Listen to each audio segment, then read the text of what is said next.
All right. Welcome back to the Drinking and Talking Fantasy Football Podcast. Good evening, everyone.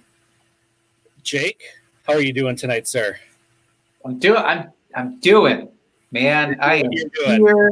It is the middle of the week, and I've made it triumphantly to this point. What? I said hump day. Oh, yeah. I'm glad I missed that the first time. I know. That's right. Sorry. Our listeners deserve better than that, Dustin. They do. I apologize to them for that. That was awful. But that's all right, because I think we have an actual good episode for them, so that should smooth things over. Yeah, maybe I'll edit that out in the audio-only version. No, you leave it. You let people see your mistakes. Show your voice. Oh, yeah, they will see them all. Don't worry. But yeah, as you said, we have a really good episode tonight. I think it's going to be a fun one. Should be lots of really good discussion going on this week. We are talking sleepers and busts. Always a good one. I know last year we had a lot of fun with it. It was a really good episode. So I'm excited to get into this. But first things first, as always, what are you drinking tonight, Jake? Tonight I'm drinking something pretty special. It's a Left Hand peanut butter milk stout. So right on the can, it has a Reese's peanut butter can. Peanut butter.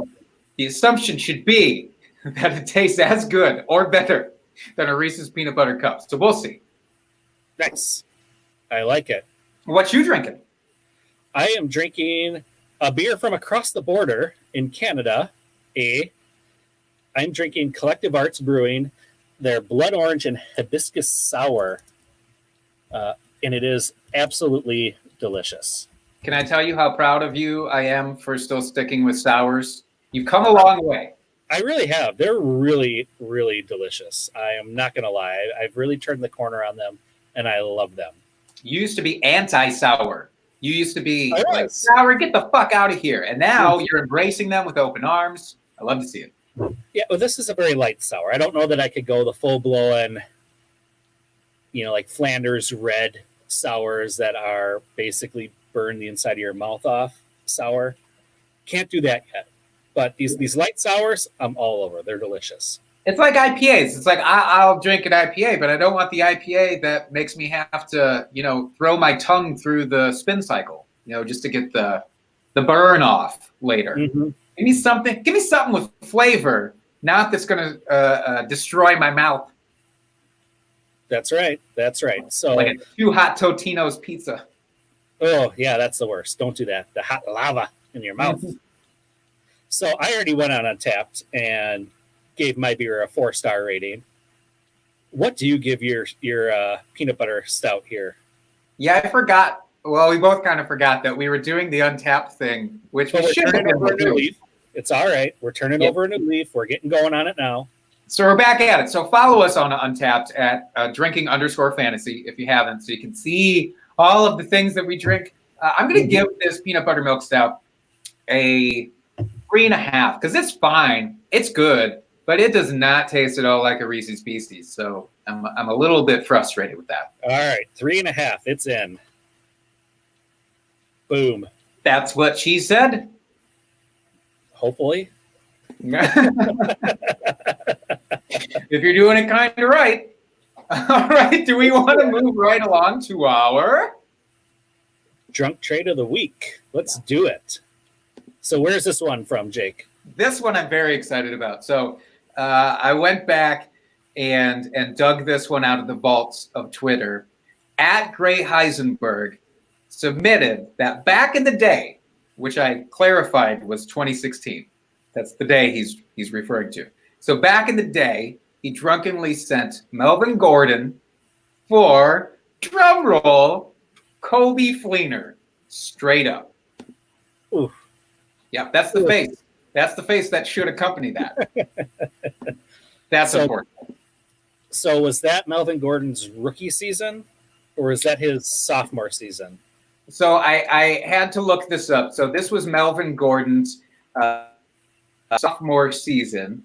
Okay. I'm being presumptive that it was in the off season, leading up to 2016. Right. And it wasn't a mid-season trade, but regardless, it was a sophomore season.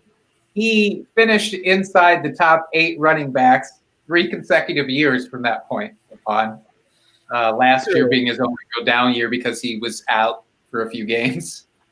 Well, that's true, but I can kind of understand a little bit, retrospectively, hindsight, it's always 2020. It's easy to see that this was a terrible trade in the long run. But at that time, he had a not very good rookie season where he only scored, I think, 1 touchdown on the year. And I think he was injured for part of the season and didn't play all the games. So it's one of those things where he's probably like, oh, another bust Wisconsin running back in the NFL. I'm going to jump ship on this guy while I can get anything. And Coby Fleener was still producing at that point. I think he still had a couple years left in the league.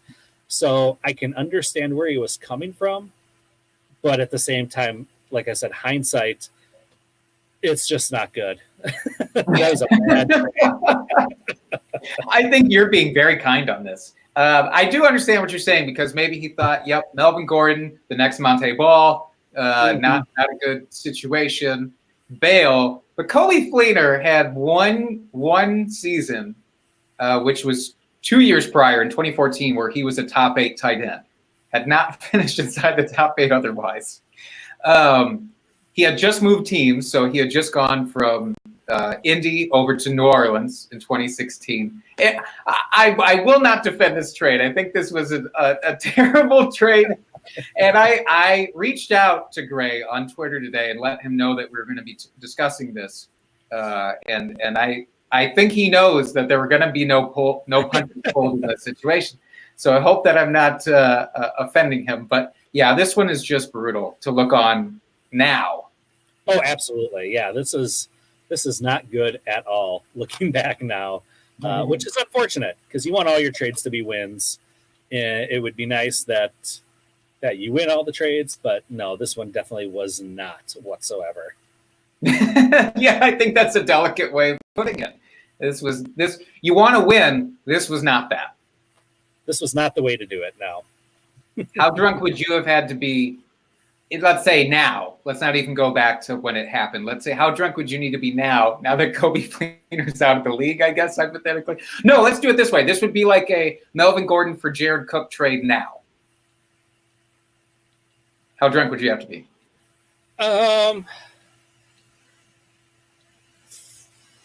Fairly drunk, I guess. I don't know. So I guess it's team dependent, really. Is it though? Even Melvin Gordon now. If you have no tight ends on your team and say an embarrassment of running backs, say you have CMC and Barkley on your team, and you have some jag named Jimmy Graham as your starting tight end. You play the waiver wire, my friend. You play the waiver wire. You don't even deign to make that trade. In my opinion, I still would not be comfortable doing it. And I think Jared Cook is significantly a better example to use here than Coby Fleener because Cook, at least, like you've seen the production somewhat consistently the last couple of years. But yeah, it's rough. I agree. It still would be a bad trade. I still wouldn't do it. I'm just trying to justify it slightly. I wanted to undercut your niceness. I wanted to get to the bones of it there. Well, thank you for that. That's nice. Yep, I wanted you to feel and look like as much of a dick as I had felt like and looked like at that point. All right, can we move on from feeling and looking like assholes talking about that drunk trade to potentially feeling like less assholes talking about some sleepers and busts? Yeah, I'm sure there's going to be a little bit of assholishness, if that's a word. Assholery? We're going to start off with our busts. We're going to start on the down note, go a little negative, and we're going to end on the positive. So we'll do sleeper second, bust first. That's right. This is like that compliment sandwich that people talk about. where you have a critique of somebody, but you have to stuff it in between some nice things. So this is somewhat of our attempt to do that. That is correct, sir. So we are going position by position. We each have one player, the 4 main offensive positions, and we will talk about our busts and why we think they're going to bust this season. When we do talk about ADP, just so you guys are aware, we are pulling this from fantasypros.com, their PPR ADP. That is the 2020 most up-to-date average draft position. So when we say ADP, it's for this year off of Fantasy Pros. Got it? Good. I do. I do. I think they do too. So do you want to lead us off here with a bust? I would love to. You know how I like my busts. I want to talk quarterback bust for this year. And this is a fun one for me to talk about because it's a divisional rival in Kirk Cousins. Always fun to bag on the Vikes. Always fun. But what's been frustrating is I haven't really been able to bag on Kirk Cousins in previous years because he's been a respectable quarterback even for fantasy purposes. Well, while not the most exciting option, certainly, he's still been respectable. This is the year. This is the year that I think that respectability goes away a little bit for fantasy purposes. He's not even being valued super high for ADP. He's quarterback 20. But quarterback 20 is too high for me for Kirk Cousins this year. Really? Yes. Yes, Ooh, really. That's spicy. I know. It's just that he doesn't have anybody to throw to that I feel super comfortable with. The thing is, Dalvin Cook should hypothetically, let's say the contract issue is resolved, because I really do think that it will be, because I just don't think running backs are that silly at this point. Mm-hmm. So then you have a gruesome twosome in the backfield, because I do love Alexander Mattison. And while it's not that they can't catch passes, I just really do think that they'll still emphasize the run. Mm-hmm. They may not emphasize the run as much as they did last year in last year's system. But Stephon Diggs is gone. They're replacing in quotes, him with a rookie who could be good. He was not ranked amongst the top 5 rookie wide receivers coming into this class, however. And it's the abbreviated offseason issue. I think the recurring thing that you're going to hear me hammer, at least in this episode, is this offseason is going to crush a lot of people's values, especially rookies, especially rookie wide receivers. Mm-hmm. But in general, it's going to crush a lot of value. So if there's a lot of moving parts on your team, it's probably not going to end super well. So Diggs is gone. Adam Thielen is productive, but is getting up there. And I've raised durability concerns about Adam Thielen this offseason. They may or may not be completely warranted. I understand that he wasn't really injured prior to last year. But once you get to a certain age and you withstand a certain type of injury, I think it's reasonable to question that. So I'm questioning that for Thielen. Mm-hmm. I don't know who they have outside of Thielen and the rookie Justin Jefferson that I was talking about. Is it Olabisi Johnson that we feel super comfortable with if he has to step up? Because I'm not. A lot of people like Irv Johnson this year at tight end, and I don't hate Irv Johnson for fantasy by any stretch, but he's still a second year. Go ahead. Irv Smith. What did I say? Irv Johnson. Ah, God damn it. They're the same name. They're 1A and 1B of last names in the United States, I have to say. Smith and Johnson. But you're absolutely right. I fucked that up. But Irv Smith, who I do like for fantasy, I'm not expecting him to be a savior for the quarterback. Mm-hmm. And Kyle Rudolph, I also like, and we'll talk about in later episodes, wink, wink. But I'm still really nervous just about what he has to work with, and he's not a gunslinger for you. He's not going to be a guy who's just going to chuck it and whatever. It doesn't matter that I don't have weapons like a Ryan Fitzpatrick or a Phillip Rivers or somebody. And so he could just be a lot more of the dinking and doinking variety this year. Mm-hmm. And I don't want that on my team. I'm avoiding that at all costs on my team. So when I say bust, and maybe we should have prefaced this, it's like when we're talking sleepers and we're talking bust, we're not saying that these guys are going to be completely worthless for fantasy. Right. But just what your expectation is of them, I still think that Kirk is going to bust. All right, fair enough. Before we touch on my quarterback, have you seen the videos out there that the Vikings are doing with Kirk Cousins? No. How gross are they? So it's a video. It's like, show us catching your pass from Kirk Cousins. So it has Cousins grabbing the ball and throwing it, and then people have to splice in them catching the ball. So it's like they're catching a pass from Kirk Cousins. So they're auditioning other wide receivers right now? Is that what I'm hearing? Yeah, apparently. So the one that I saw on Reddit, of course, Green Bay Packers trolling the Vikings page. They had one where the ball sailed about 5 yards over the guy's head and like way past him. And the guy's like, I thought it was terrific. I loved it. It's just that recreation of the Stefon Diggs miss from last season. Yeah, absolutely. Glorious thing to watch. Now, yes, also, thank you for bringing it up. Packers Homer, obviously, you know, if you're watching this and if you've listened to us in previous episodes at all. So I'm sure that probably taints my view of Kirk just a little bit. Maybe a little bit. And this, speaking of homers, my quarterback is Aaron Rodgers, that I think is going to be a bust this season. Again, based on where he's being drafted, and here is why. And it hurts my heart to say this. It really does. Because I've loved Aaron from the very beginning, ever since he swaggered his way on the field. He's been outstanding. So right now, he is currently ADP quarterback 10 off the board. While he can still have big games, I don't think that that's going to be his MO anymore. We're not going to get those 400-yard, 4-touchdown games from him very often anymore. Can he still do it? Absolutely. He's still got it in him, but the offense has changed. With LaFleur in town, we saw it last year.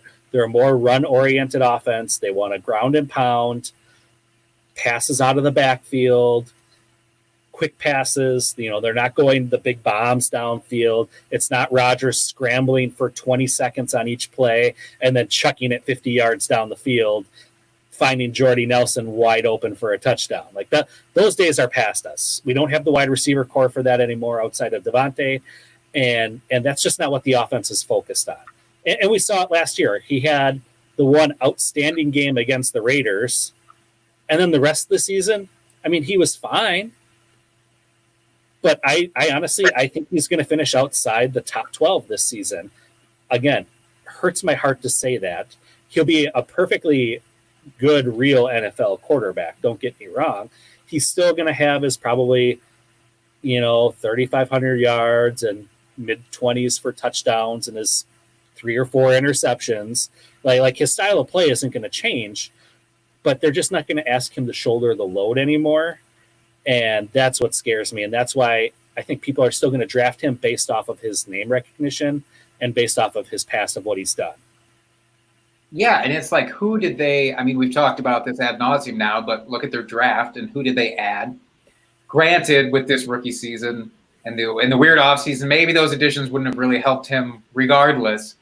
But it's just what you're expecting from the same crew. I guess you're expecting giant leaps from Alan Lazard, and they brought in Devin Funchess, so you're hoping that he's a touchdown maniac, I suppose. Yeah, MVS, could he be a thing? Equanimeous St. Brown, could he be a thing? I mean, they're relying on a lot of young, unproven talent still at this point. And like I said, outside of Adams, there's not much there in the receivers.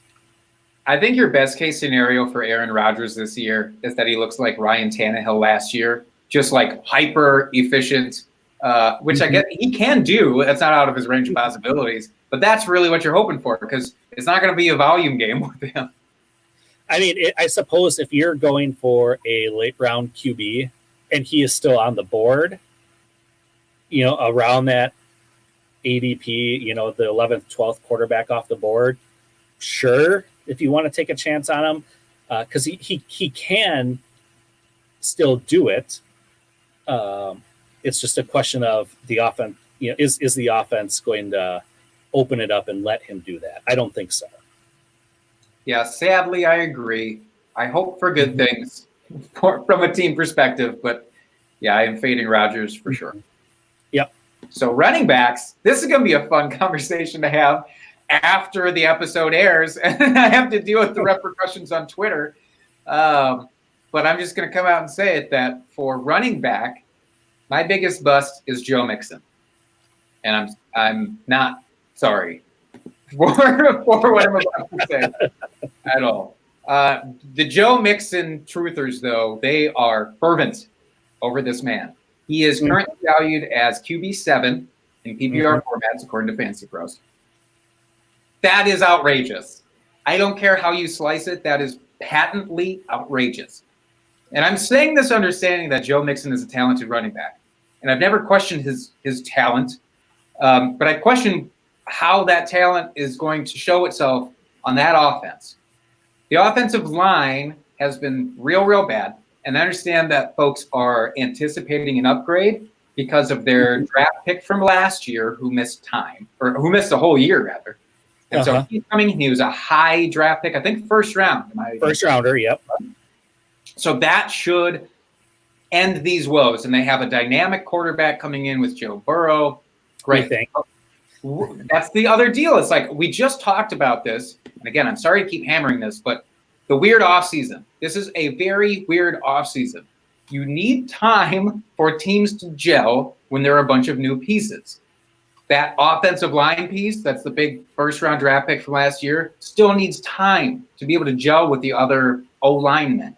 The rookie quarterback needs time to gel and get used to the system. Now there's no preseason games that are happening for the NFL.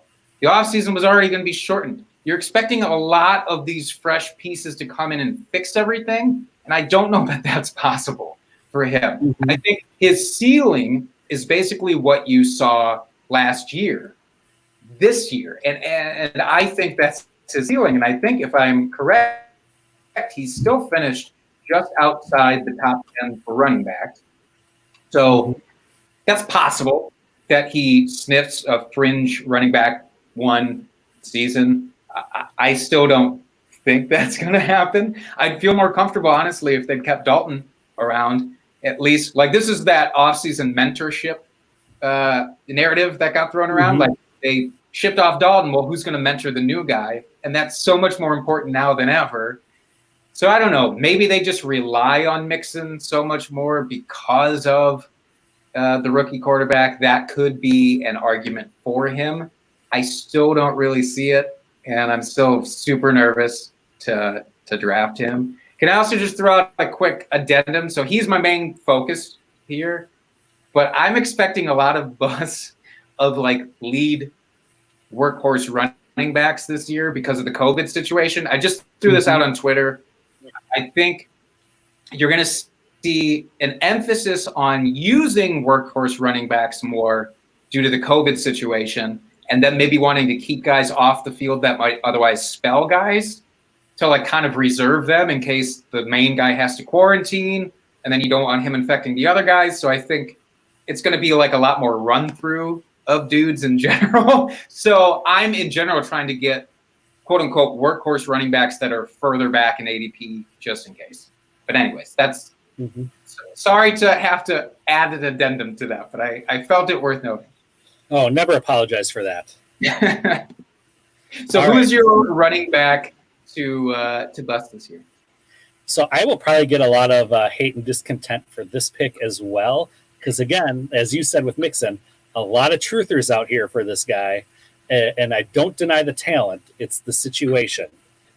So my running back is Nick Chubb.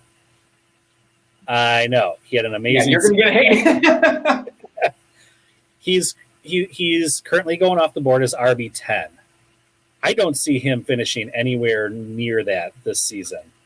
And I know people are going to hate this take, but from week 9 on last season, when Hunt came off the commissioner exempt list, or the suspension, I should say, and returned to the field, Hunt had more touchdowns than Nick Chubb. He had more receptions, 37 to 11.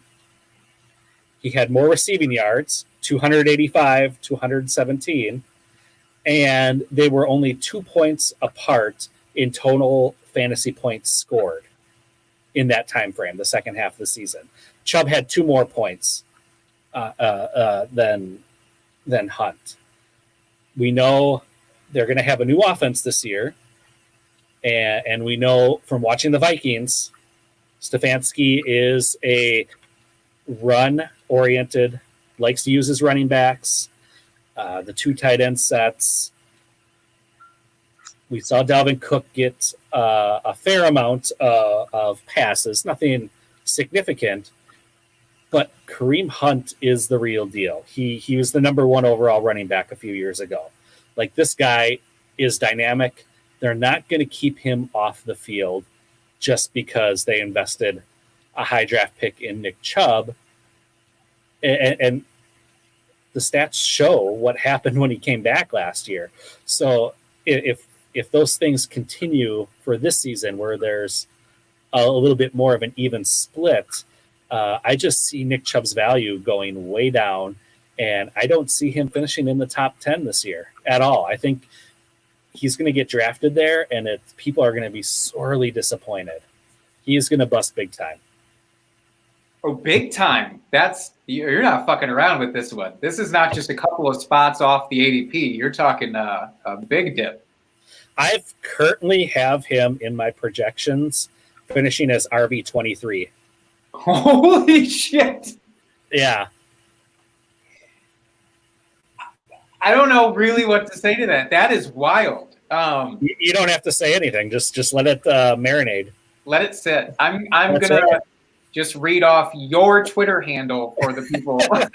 That is at FF Dusty Dog. That's the person that you want to talk to about this. That's right. I will say I would feel great about Chubb in the new system if it was somebody like Duke Johnson back there with him. No disrespect to Duke Johnson by any means. Absolutely.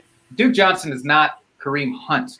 So, yeah, I think you are right to be nervous about that. I think the offense as a whole bumps him up, but Hunt just smushes him. He smushes him so much. Exactly. That's my big concern. If it was just someone else back there, just a regular old backup running back that you really didn't have to worry about, I would have him much higher. I'm not going to lie, because the talent is there.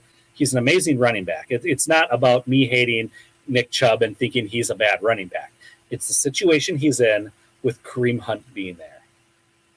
Yep, 100%. I am with you, but not to the extent that I want people to be angry at me for both my pick and your pick. So I'm putting you on an island with the Nick Chubb one. That is just fine. But that's all right, because I'm going right back to some hatred here with the wide receiver position. And look, I could have went a safer route in choosing this person for a bust.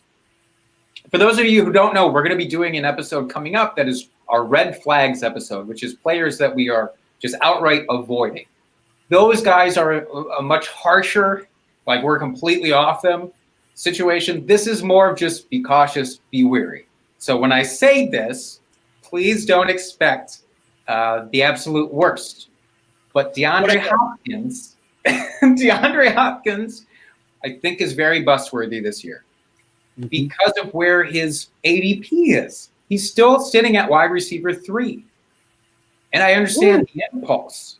Yeah, I understand the impulse for him to be up there, because look at what he's done over the years and look at what he's done with bad quarterbacking. And yeah, that's true. He's still been very good with bad quarterbacks, but he has not been a top 3 wide receiver with bad quarterbacks. And I'm not saying that Kyler Murray is a bad quarterback either. So let's squash that before that gets out of control. But what I am saying is that this whole thing about people transferring to new teams in the offseason, we've talked about it on this podcast before. Wide receivers who change teams in the offseason typically get about a 10-spot bump down from where they finished the year prior.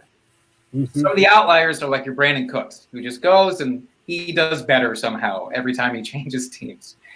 Because he does one thing and he does one thing very well. He's not necessarily as complete as somebody like D-Hop. He's not asked to do as much as D-Hop will be asked to do. But now factor in again, the COVID short and weird season. I am so far away from him as a wide receiver 3. I posted my early rankings on Twitter, and I had him. I only posted the top 10 for each position, and there was a lot of where's D-Hop? Why isn't DeAndre Hopkins in this top 10? That's absurd. And he's not outside of wide receiver 1 territory, but I would not be shocked at all if he finishes as a high-end wide receiver 2. And there's no need to draft him at where he's being drafted to get that return. Because there are guys that are going after him that I have a lot more confidence in, like your Tyreek Hills, Julio Jones, Chris Godwin. All those guys should be above DeAndre Hopkins for their ADP. So just temper expectations. Yeah, absolutely. I agree. And also, there's guys that are going after Hopkins, other guys that may finish in that maybe 10 to 12 range where you have Hopkins that have a higher ceiling than what Hopkins has. I think in the Arizona offense that his ceiling is going to be capped a little bit just with their spread offense, getting the ball to the running back.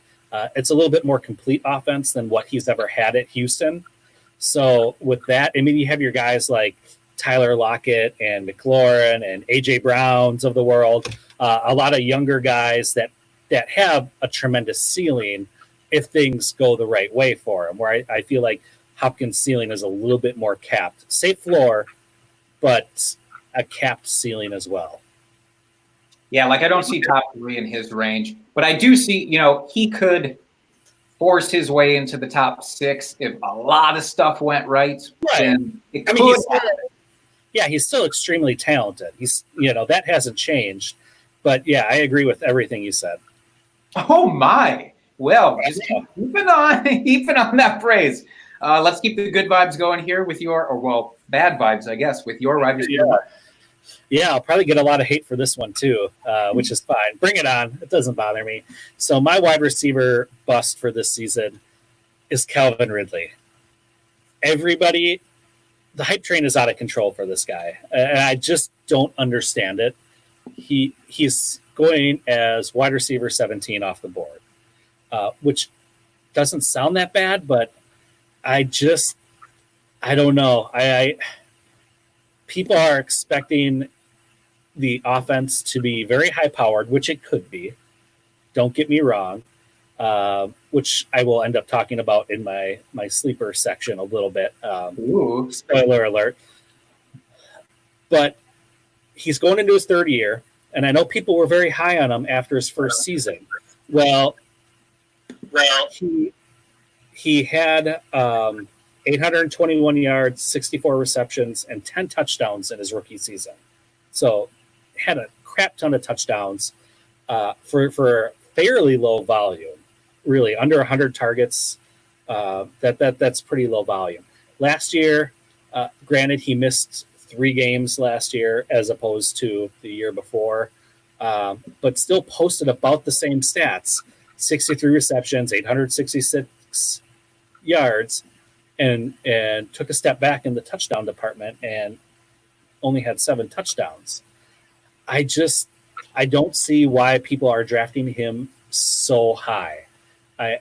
Especially with Julio still there. Julio's going to get the ball constantly. He's the number 1 target in that offense. That's not going to change. He has not taken a step back at all. Maybe you could say, they got rid of Austin Hooper. With Hayden Hurst coming in, it's not going to be a 1-for-1 swap. Maybe, but also that is a very tight end friendly offense. So I don't see that changing a ton because that's just how the offense is designed. And then you have a very good pass catching running back coming in Todd Gurley. I know he's not the Todd Gurley is what we used to see, but if they open him up and use him in open spaces as opposed to trying to run him right up the gut, you let him get out in open space and then use his speed and agility to break away from linebackers and cornerbacks. There's a lot of mouths to feed there. And I just don't see the hype in Calvin Ridley, and I think he's being drafted too high. I fully agree with that. He's one of those guys that you look at his ADP and it's like, well, it's very clear to me that I'm drafting him at his ceiling. All right, so I want to do that. Let's play the ADP game here. All right. Yes, I love this. I'm gonna name off the guys going right after him. Okay, let me crack a beer first so that I'm fully focused. All right. Okay. All right. So going right after him at 18, Cortland Sutton. Oh, that's actually really tough. Fuck. I don't really love Cortland Sutton for this year either, but I think I would still rather have him over Ridley. All right. I know the answer to this next one. Going at 19, which is criminal, by the way, Bobby Woods. Oh, God, yes. Yes. I mean, that's easy. Bobby Woods for president. Yeah. Keenan Allen. Keenan Allen. I know people are super down on Keenan Allen this year because Tyrod Taylor. I'm not that worried, I guess, about him. So, yeah, same. DK Metcalf. Metcalf. Ceiling is the moon for DK Metcalf. Tyler Lockett. Tyler Lockett. Same reasoning. DJ Chark. DJ Chark. Yes. T.Y. Hilton. It's where it gets dicey, but I'm a believer in drafting guys to get you the best output for the games they play, as long as it's not like a Will Fuller type. So I'm going T.Y. Hilton. So there we went, just about 7 guys that you pretty much went 100% over Calvin Ridley. Yep. Like that's insane. I don't understand. Ridley will be a fantastic flex play for you, I'm sure, but not at that AAV. Yeah, exactly. So I don't understand it. Don't understand the hype. Again, not saying he's a bad player. I think he's very talented. I just don't understand why he's being drafted so high, especially in redraft. Dynasty, okay, maybe I can understand it. He's really young. Julio maybe only has 2 years left of elite production. Yep. But in redraft, I don't understand it whatsoever. I've heard some thought that this is the year that Ridley overtakes Julio, like Julio overtook Rowdy White back in the day. It's like I don't see that. I'm sorry. No, me either. All right, let's talk tight ends here. Let's do it. I'm so excited because before I even realized who you had in your sleeper column, spoiler alert. Do you want to maybe talk about this in conjunction a little bit? But so should I do my tight end first, and then we can slide into sleeper / bust with tight ends and do it that way? Perfect. Hit us with your tight end bust here. All right. So my tight end bust is Rob Gronkowski. He's back in the league. He's going as tight end 9 off the board right now, which for a guy that is historically injured, he's been a year off of football. I mean, I think we all saw the pictures of him after he quit working out and taking whatever supplements he was doing and how skinny he got.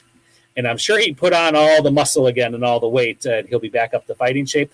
But he did take a year off of football where who knows what he was doing. He was being Gronk, let's be honest. Mm-hmm. He's on a new team with a brand new offense. Granted, he's got TB12 there, his old binky, but that doesn't guarantee anything. Again, new team, new offense. It's going to be different. And a stat I found interesting when I was doing research on this is that he has not played 16 games in a season since his sophomore year in the league.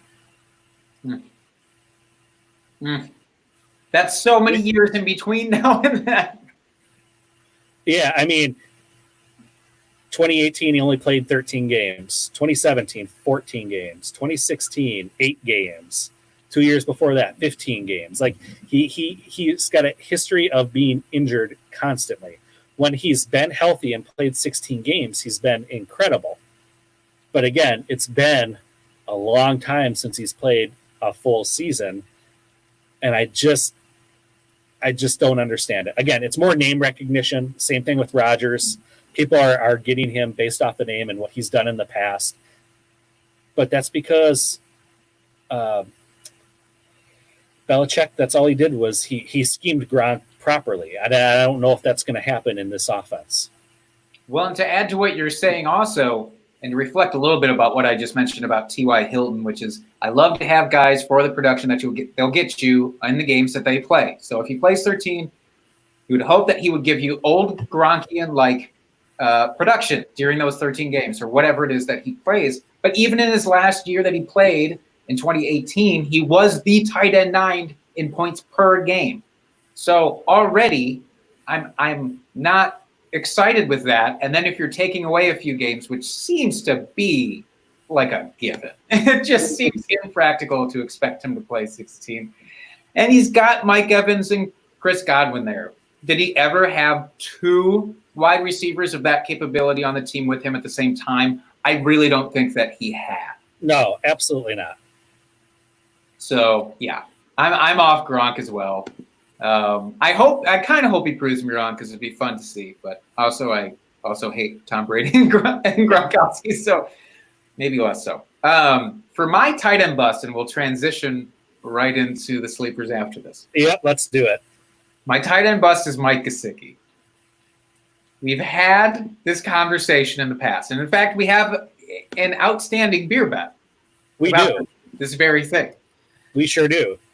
And I think what's really interesting, Dustin, as I was looking at the ADP for this gentleman, is that he is right on the threshold of our beer bet for current ADP. It's like people went and listened to our episode and then plugged it into Fantasy Pros, because our beer bet, I said that Mike Gesicki will finish outside of the top 15 tight ends. You said he would finish above that. He is at tight end 15 in ADP. We were built to have this discussion right now. My biggest problem with Mike Gesicki is Ryan Fitzpatrick. My assumption boils down to the fact that Fitzpatrick will play more games than people believe he will. Mm-hmm. I don't know that Tua sees the field until at least halfway through the season, barring an injury or something else. Yeah, I think that's fair. So the Tua thing could help him, I think. There's at least a narrative out there that rookie quarterbacks favor the tight end a little bit more because it's just more of a security blanket, more check down passes, etc. Potentially that would be the case with a lot of rookie quarterbacks. I think Tua could fall that way. But if you watch Tua play, that's not how Tua plays either. Gesicki is athletic, but he's not athletic enough, in my mind, to compete with Preston Williams and even Devontae Parker. We saw a resurgence last year. I think those 2 guys will be the principal targets, and they will have a better running game than they had last year by default. The Dolphins have to have a better running game than they had last year. That's not a high bar. But that's what I'm saying is by default, that has to be better. They have Matt Breida there to siphon some of those dump-offs. I believe so. I'm not seeing enough target share for Gesicki to be a value there. And I'm going to say you're drafting him at his ceiling at tight end 15. I disagree in the strongest possible sense. Let's hear it. So he finished as the tight end 12 last year on a garbage team. Mm-hmm. I know you could say, oh, Devontae Parker had a great season. Well, yeah, he did. But overall, their team, it wasn't pretty. It wasn't good.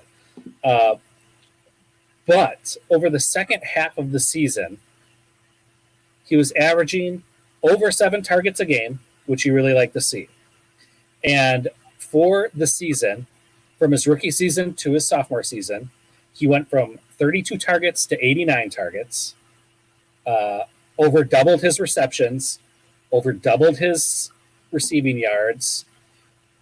And where the hell did his touchdowns go to here? They went to other people. And he went from 0 touchdowns to 5. I think he has a higher ceiling for touchdowns in this offense moving forward. I actually have him projected as my tight end 7 overall this season. Oh, so that's way too spicy. Great here. Oh, come on. It's not that spicy. That is outrageous. That is outrageous. Outrageous. Do you have all of them pulled up? Do you have your 8 through 10 tight ends? Because I'd love to get a feel for what that crew looks like. Yeah, just a second here. So at 8, I've got Darren Waller, 9, I've got Jared Cook. 10, I've got Gerald Everett. 11, Noah Fant. And 12, Hunter Henry. Okay. Oh, yeah, not that spicy, huh? No, it's just when I'm thinking about my own rankings, and there's so many guys that I would like to put ahead of him, and a couple of, well, one of them at least we're going to talk about here for my sleeper. But I don't see the world, because what you're talking about in the second half of the season, where we saw the increase in targets, the increase in basically everything across the board, that also, unfortunately, some of that aligned with Preston Williams being available and not available. Correct. So I don't trust what he looked like while Preston Williams was on the field versus what he looked like without Preston Williams on the field. And I know I shouldn't talk about this guy like he's, the second coming of Donald Driver or something like that. This undrafted guy who's going to come in and crush everybody, but he kind of is. Preston Williams is. Yeah, the only reason he was undrafted is because he had a lot of off the field issues. Otherwise, he probably would have been a mid-round wide receiver. So it's not like he didn't have the talent leading up to the draft and didn't have the college production. He was very productive, but he fell because of those off the field issues. Yeah, and so that's the thing. When you're talking about the second half of the season, it was without Williams. It was Fitzpatrick relying on Devontae Parker, Mike Gesicki, and Albert Wilson, Isaiah Ford or McKenzie. One of the Isaiahs is there, I know. The fact that I can't even recall their last name probably says a lot about their situation on the depth chart. So that's what has me really nervous about it. So it's basically what I think it boils down to. Our argument here is belief of talent versus opportunity, maybe, or you at least believing that his talent is more so going to get him the targets. Yes, I feel like Preston Williams coming back is going to take away from Parker more than Gesicki. I don't hate that, actually. I don't hate that. I'm still nervous about Breida coming in there to steal some of that, because they had no receiving back after Kenny Drake left, which was also early in the season. And so, again, maybe, but how much of that was because of San Francisco's offense? Yeah. It's hard to say. Wait, San Francisco's offense? Who are you talking about? Breida. Oh, gotcha. He was on San Francisco last year, and now he moved to a new team. We know San Francisco. Yeah, that is how that works. So he doesn't get to play for both the Dolphins and the 49ers anymore? No. See, I was missing that part. That could have been really influential towards my argument here. Way to go, Jake. Way to go. No, that's fair, though. So let's talk about my tight end. We'll work our way back up now. Cool. I'd love to talk about your tight end. We're going to talk about my tight end. In fact, if I can figure out how to share my screen with the viewing public, you'd all have to look at my tight end too. But I'm going with Jack Doyle. I am baffled by the lack of attention on Jack Doyle right now. He is tight end 18. According to PPR ADP at Fantasy Pros. So, is there a world where he finishes at or below that? And for me, the answer is no.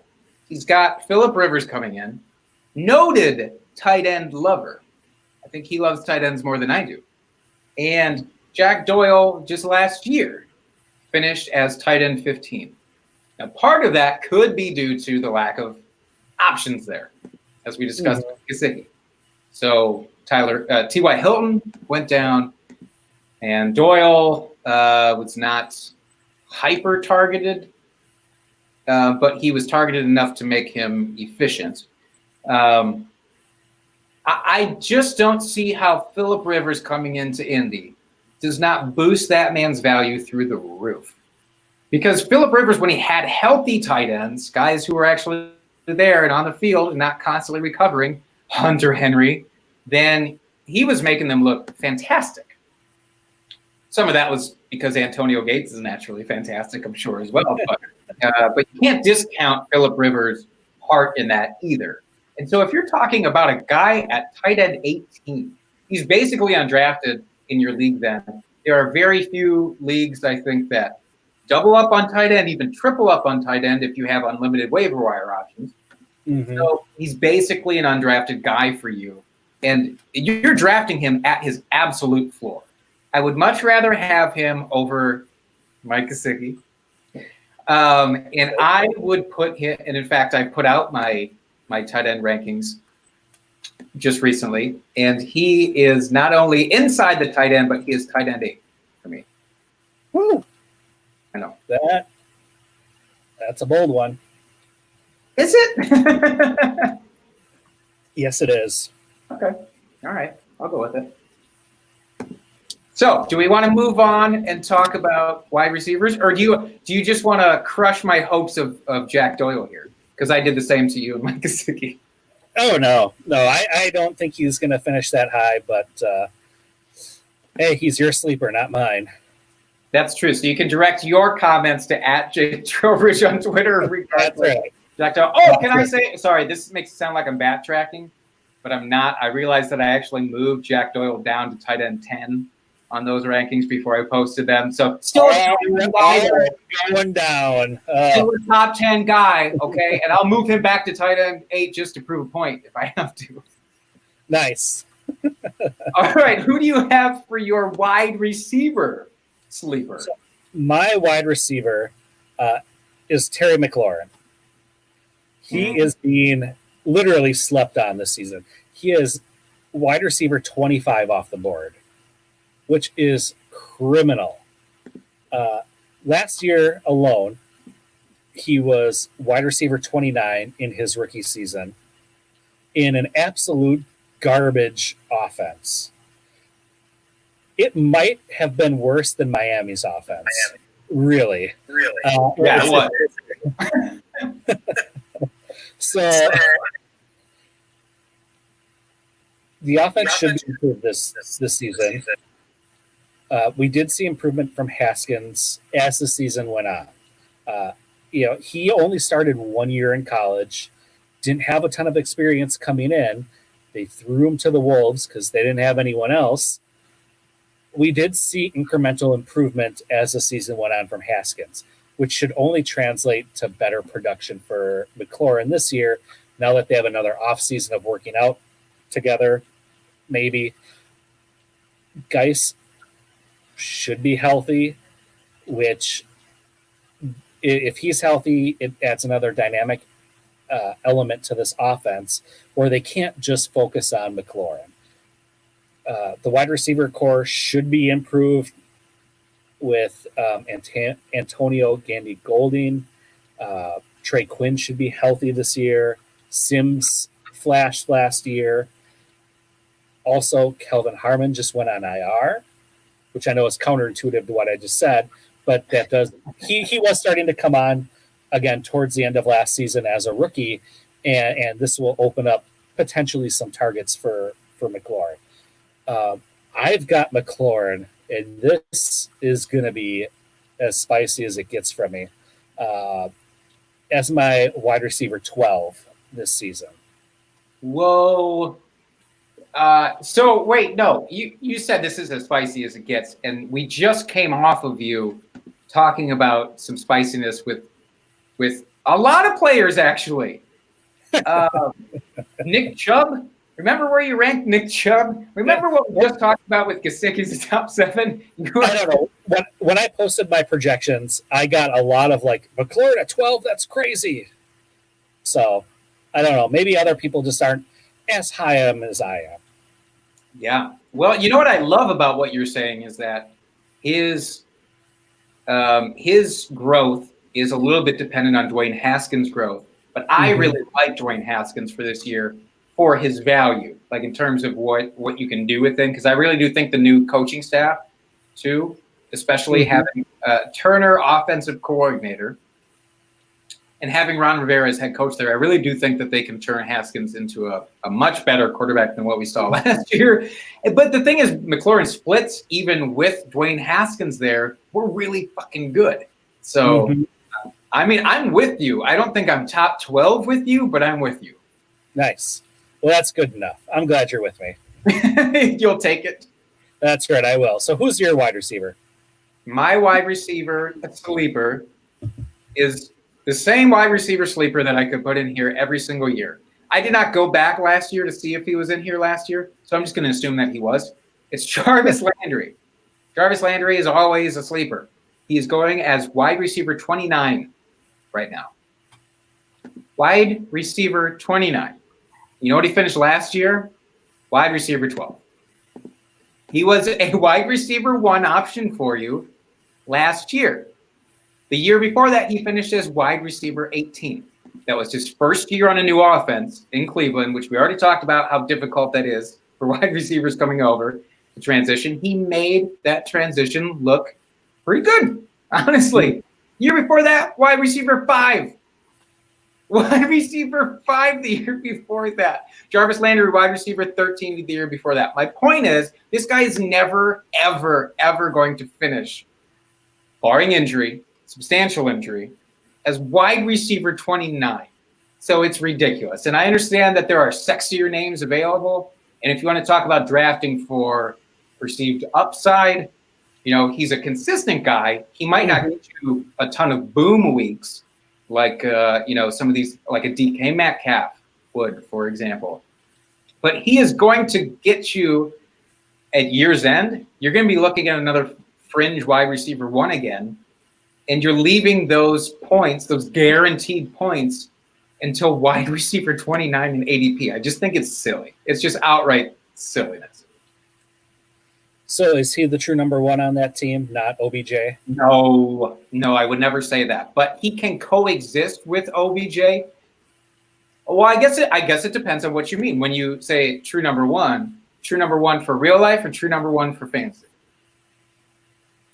For fantasy. Is he going to be the number 1 scoring wide receiver on that team? No, but I think he'll be very close to OBJ. I'm high on OBJ as well this year. I know a lot of people are not. I think OBJ is a fringe wide receiver 1. I think Jarvis Landry is also a fringe wide receiver 1. And I don't. You got this as a very high-powered offense, then, huh? For those two, I am slowly cooling on Austin Hooper. Although the David Njoku news kind of salvaged that a little bit. I'm actually more nervous that the running backs are going to eat themselves, like we talked about. But I actually do think that these wide receivers can flourish. Let me correct. I don't expect both of these guys to be actual wide receiver 1s. I think that's outrageous. But I think they both have the potential to definitely be within that range. Mm-hmm. Some of it does depend on Jarvis's injury, though.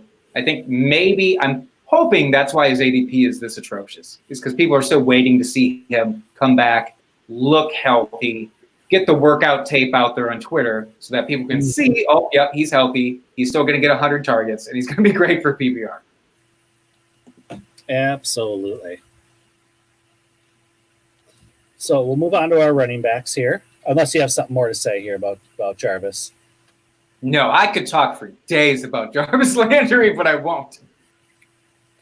All right, so my running back is Todd Gurley. He is currently RB 15 off the board. All he's done throughout his career is produce.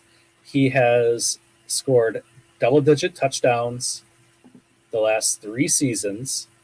He's averaged 14 rushing touchdowns and 4 receiving touchdowns over the past 3 seasons.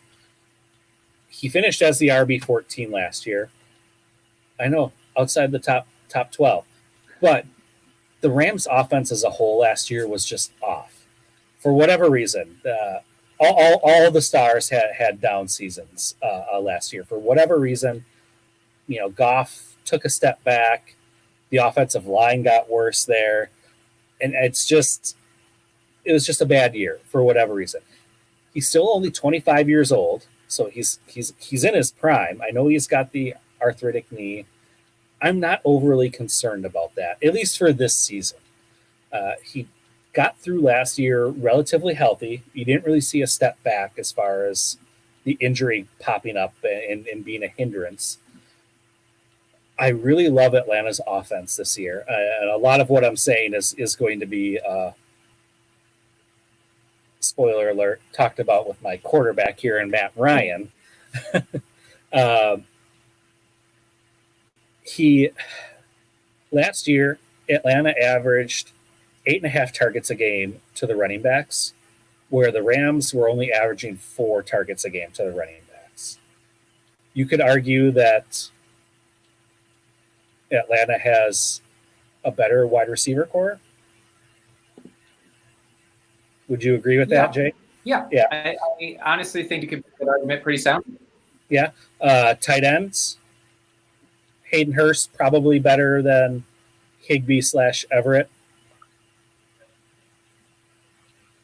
Yeah, you'll go with that. Well, you're going to get so much hate for that. Again, we're just fucking bringing the hate heaps upon us. Apparently, there are people who love Higbee and love Everett in equal measure. So I am not a Higbee believer. I'm more of the Everett believer.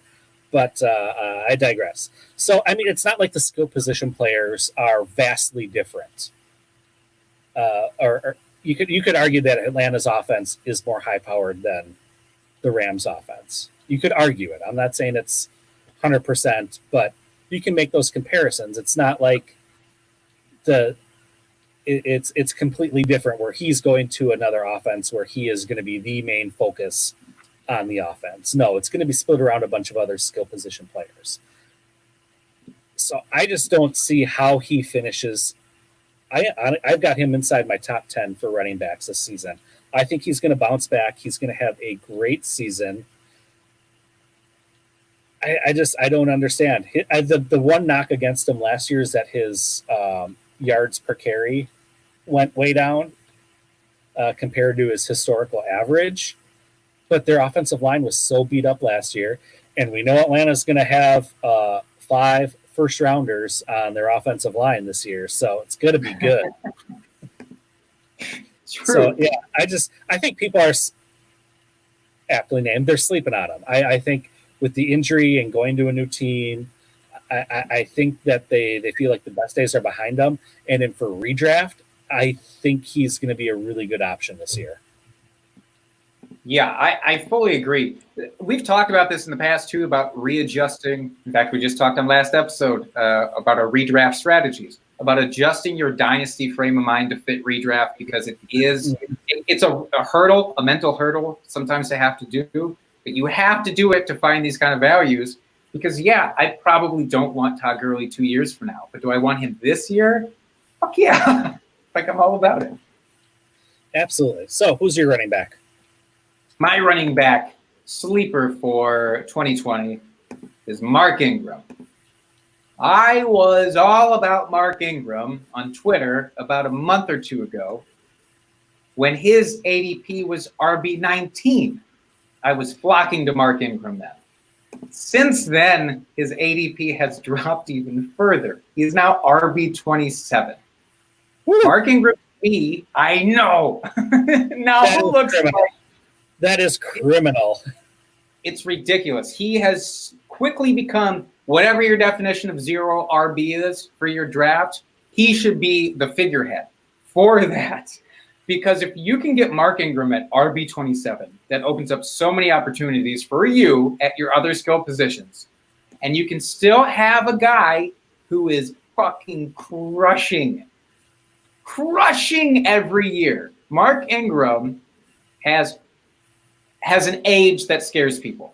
It's 30 going on 31. That scares people for running backs. And I get it because you see the LaShawn McCoys coming and have that happen. So I get it. But his age is not appropriate for the amount of carries that he's had in his career. 3 of his best seasons have come after the age when running backs start to decline, which is 27. His 3 best seasons are after that. His finishes these last few years. Last year, RB11. Year before that, RB32. He missed a few games there. Did not look great. Year before that, RB6. Year before that, RB8.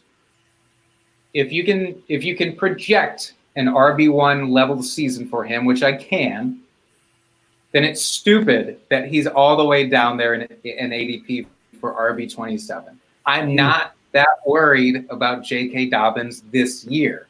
After this year, Hell yes, I'm worried about J.K. Dobbins.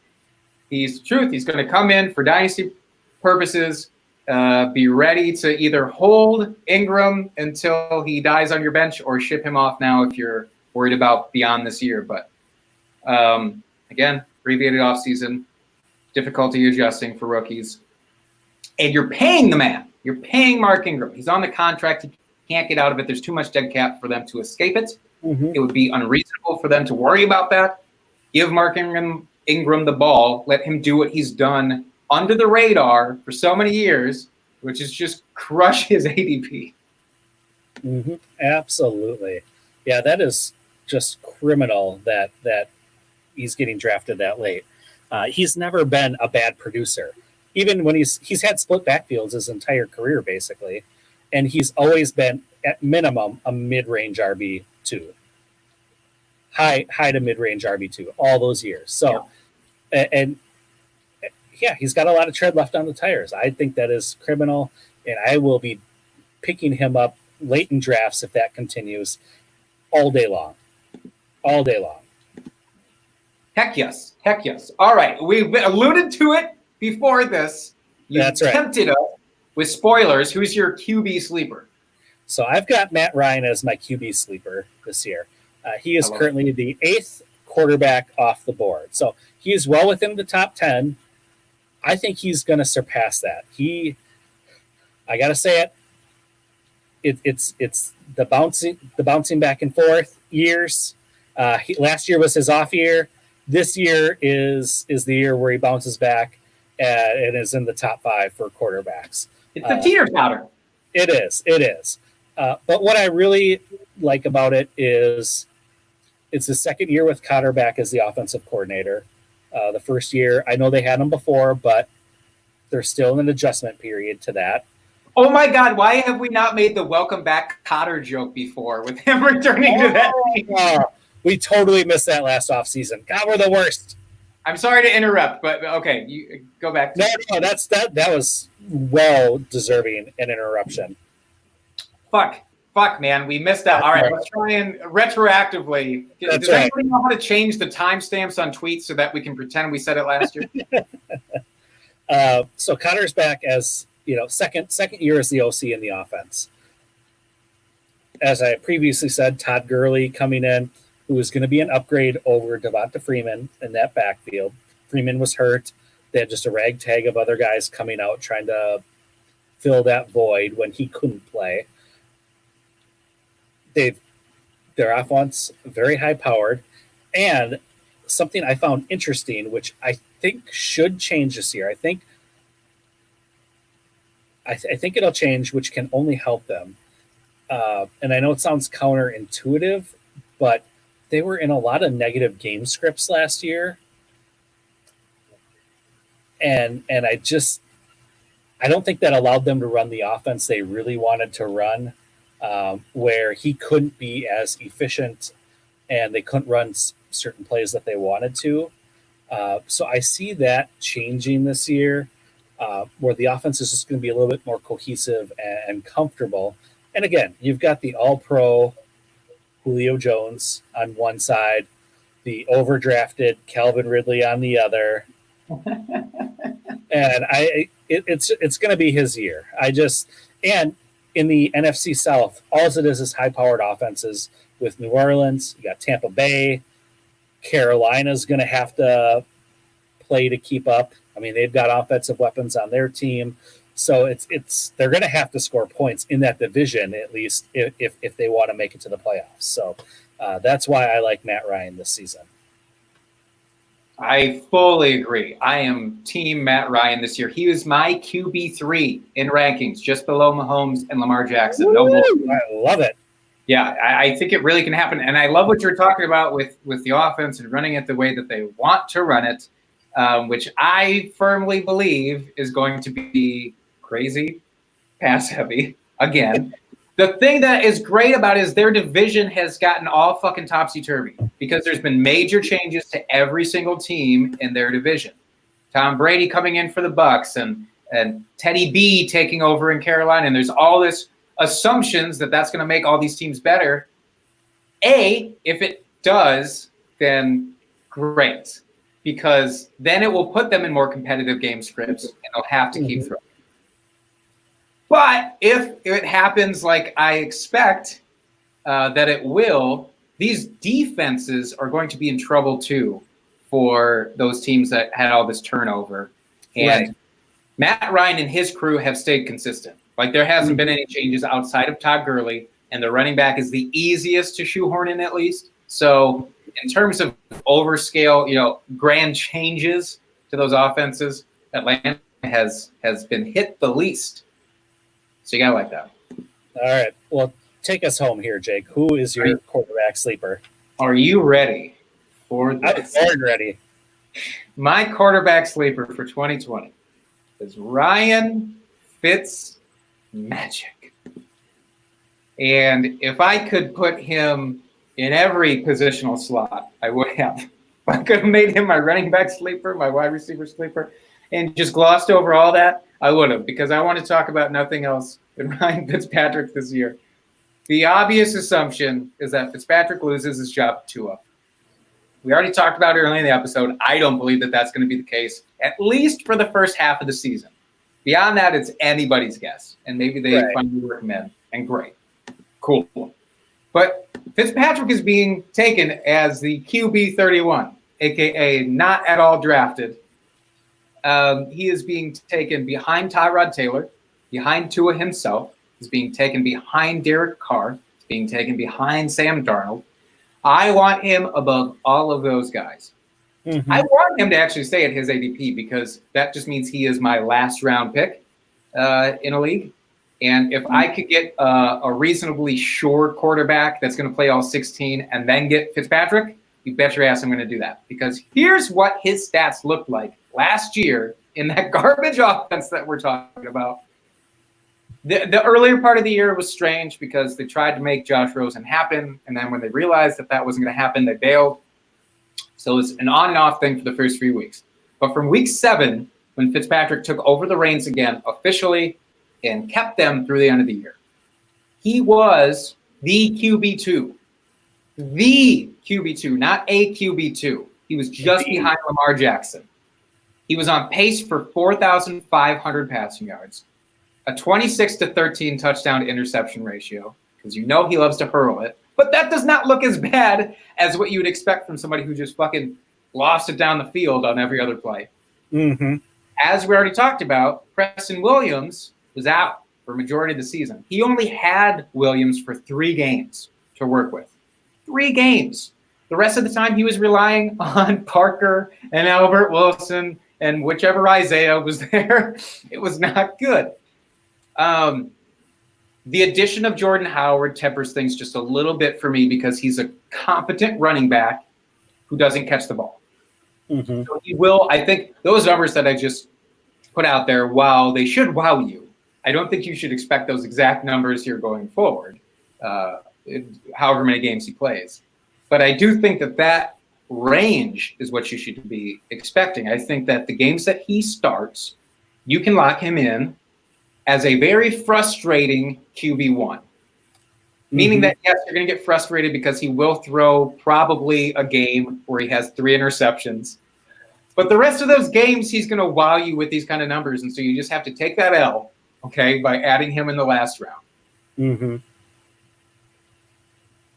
All right. I love it. Yeah, I love him, especially early in the season. I haven't quite looked at the schedules to see what the strength of schedule is kind of early in the season.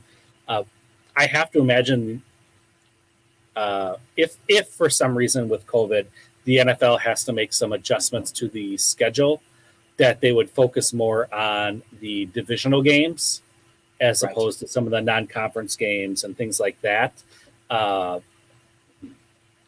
So I kind of like that, because chances are with the Jets, the Bills, Buffalo. Maybe. I don't love him playing New England. That was the worst by far last year. But. Yeah. So I don't hate that, especially early in the season. Like, I think he can be very serviceable, probably the first half of the season.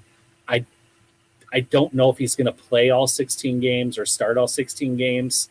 I really think it depends on how fast Tua picks up the playbook and and how much they're winning. I would suppose if they're actually winning games, they would probably keep Fitzpatrick in and just let Tua sit on the bench and gain more experience that way, learning from the sidelines.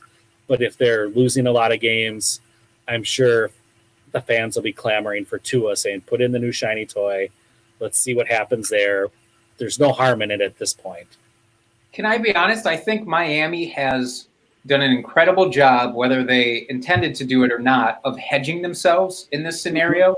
Because if you're losing with Ryan Fitzpatrick, if you're losing with Fitzpatrick as a fantasy manager, you're still getting the points. You just I don't care if they're losing their games. You're getting the points. But if they're losing, then they're on their way to getting better draft picks next year, which they need. They have a lot of, and they can use early picks. So then if you're losing, well, let them keep losing. We'll get the picks.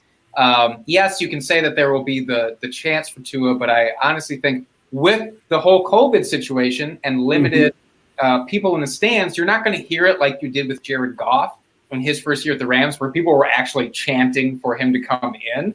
Right. So that will be tempered. It will be the outside sports world who's talking about it. But then if you're winning, like you said, let the man keep winning, because you want that, So I honestly think they've kind of done a great job of hedging themselves, maybe accidentally. Yeah, absolutely. Absolutely. Well, how do you feel about this episode, Jake? I feel like we pissed a lot of people off here, and we're going to get a lot of hate and discontent on the Twitter machine. What about you? I'm already bracing myself for that. But we have to speak our truth. This was not done. Right. This was not done as a clickbait podcast just to try and get people riled up. This is our honest truth here. We're not going to try and sugarcoat it. We're also not going to lean into it just because. That's right. And we're not cheap, just going with whatever all the other analysts are saying and the experts out there. This is what we truly believe based on our research and what we feel about this upcoming season. So if you guys hate it, let us know. If you agree with us, let us know. Let's have some good conversation on Twitter. Let's not be mean about it. Let's just have some back and forth, some good conversation. If you disagree with us, tell us why. Let us know. Give us some facts, and we'll respond accordingly. And we can, in the end, agree to disagree. But maybe Dustin, that meanness part, that does not apply to me talking to you, correct? I can still on Twitter, I can just fucking rake you over the coals for Mike Gesicki. That's fine. Yeah, you can. Okay, good. Whew. I wanted to make sure that I wasn't lumped in with that. No. When it comes to me, you're exempt. That's fine. All right. I loved it, man. This was a great one. Yeah, let's get out of here. But first, as always, folks, give us a rate and review on Apple Podcasts. Subscribe, please. Give us the downloads. Listen to us. We do appreciate it. Hit the subscribe button on YouTube. We are broadcasting live weekly now. You will click the little alarm button. It'll let you know when we do actually go live, so you get the alerts. So you can check out our beautiful podcasting faces here. And you can find me at FFDustyDog on Twitter. You can find me at Jake Trowbridge. And you can find us at Drinking Fantasy. That's right. And until next week, folks, keep drinking and talking fantasy football. Cheers, FFers.